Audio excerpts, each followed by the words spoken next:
제가 군의관 때 읽었던 책인데요. 이 책의 내용을 여러분께 꼭 소개해드리고 싶습니다.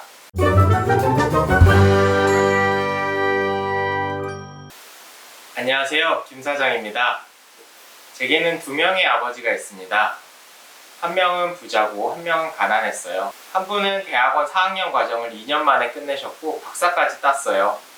다른 분은 고등학교도 미처 졸업하지 못했습니다. 두 분 모두 각자의 자리에서 큰 성공을 거두었는데, 그러나 한 분은 평생을 경제적으로 힘들게 살으셨고 한 분은 하와이에서 가장 큰 부자 중에 한 명이 되었어요. 운 좋게도 저는 두 아버지를 비교하고 제가 어떤 길을 가야 할지 선택할 수 있었습니다. 제 이야기가 아니고요. 부자 아빠 가난한 아빠 책을 쓴 로버트 키요사키의 이야기입니다. 제가 군대에 있을 때 읽었던 책인데 재테크에 눈을 뜨게 해준 책이에요. 왜 부자는 더 부자가 되는지, 중산층은 왜 많은 돈을 벌어도 힘들어하는지, 부자가 되기 위해선 어떤 마음가짐을 가져야 하는지 알려주는 책인 것 같습니다. 이 책의 내용을 여러분께 소개해드리고 싶어서 들고 왔어요.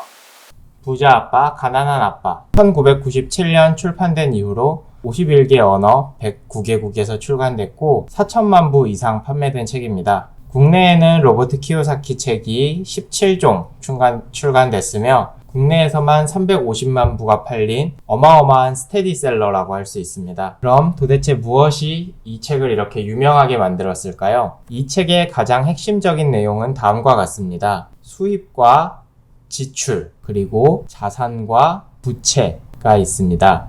가난한 사람들은 월급의 형태로 수익을 받지만 지출로 모두 다 빠져나가 버립니다. 그 지출에는 세금이나 집세, 음식, 교통비, 옷 등 생활비로 모두 다 빠져나가 버립니다. 그래서 이들은 자산을 쌓을 수도 부채를 구입할 수도 없고 계속 월급을 벌어 생활하는 처지가 됩니다. 그에 반해 중산층들은 월급을 가지고 세금이나 집 모기지, 자동차 할부, 신용카드, 학자금 대출 등을 갚고 남은 돈을 모읍니다. 그러나 그 남은 모은 돈들로 더 큰 집으로 이사를 간다든지, 좋은 차를 산다든지, 더 많은 지출을 하면서 신용카드 빚을 갚는다든지 부채만 계속 쌓아가게 됩니다. 그래서 그들의 월급이 많다고 해도 지출이 점점 더 많아지면서 결국에는 자산을 쌓을 수 없게 됩니다.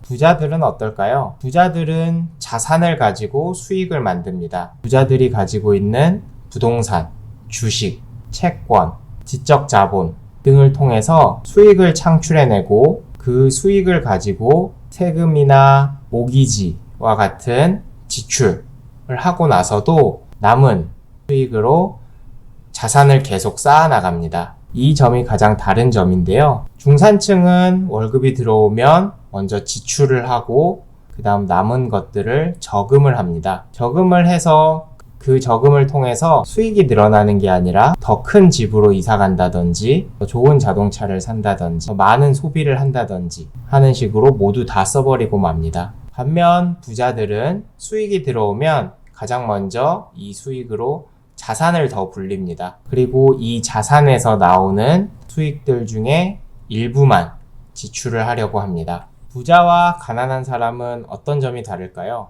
부자는 돈을 버는 방법을 공부해야 한다고 합니다. 이 돈을 버는 방법은 경험에서 배우는 건데요. 반면 가난한 아빠는 열심히 공부했지만 이런 학문을 통해서는 돈을 벌 수가 없다.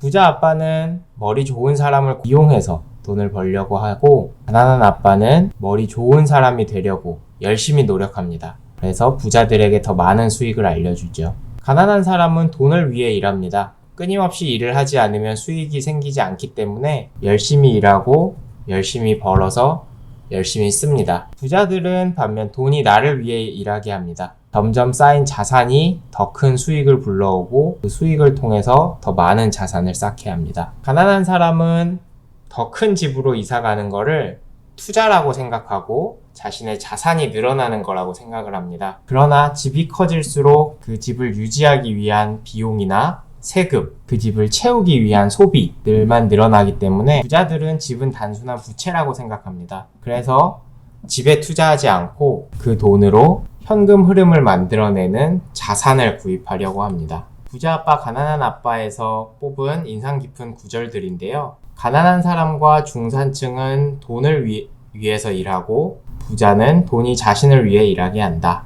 공포와 욕망은 인생의 가장 큰 함정이다. 들이 너의 사고를 지배한다는 것을 알지 못한다면. 흔히 주식장에서 공포에 사서 욕심에 팔아라 라는 말이 있습니다. 다른 사람들이 두려워할 때 자산을 구입하고 다른 사람들이 장밋빛 미래를 볼 때 욕망을 이겨내고 자산을 팔라는 얘기인데요. 비슷한 얘기를 하는 것 같습니다.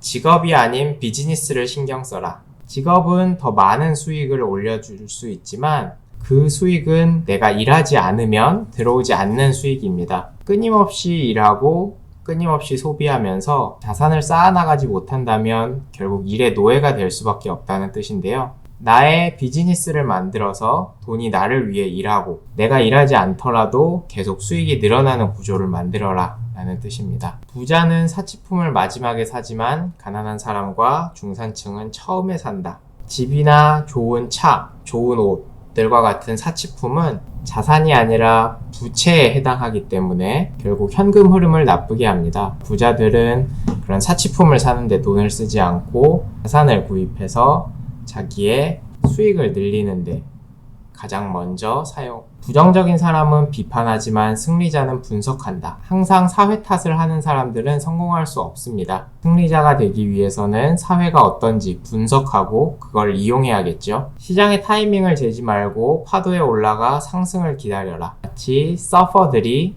파도 타기를 하듯이.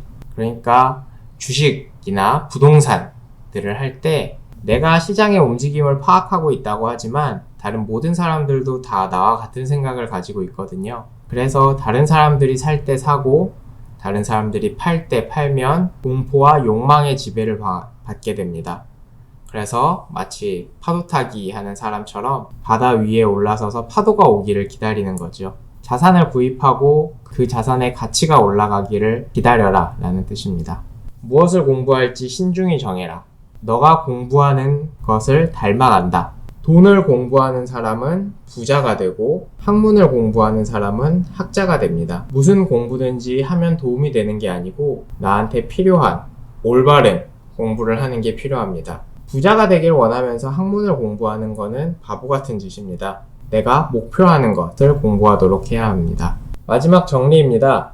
가난한 사람은 지출로 들어오는 수입을 다 씁니다. 중산층은 자산이라고 착각하면서 부채를 구입합니다. 부자는 자산을 구입해서 그 자산에서 수익을 창출하는 선순환 구조를 만들어냅니다. 부자 아빠, 가난한 아빠. 짧게 정리해 봤는데요. 돈을 부채에 투자하지 말고 자산을 구입하는 데 투자하고 그 자산을 통해서 현금 흐름을 계속 좋게 만들어라 라는 뜻인 것 같습니다. 지금까지 봐주셔서 감사합니다.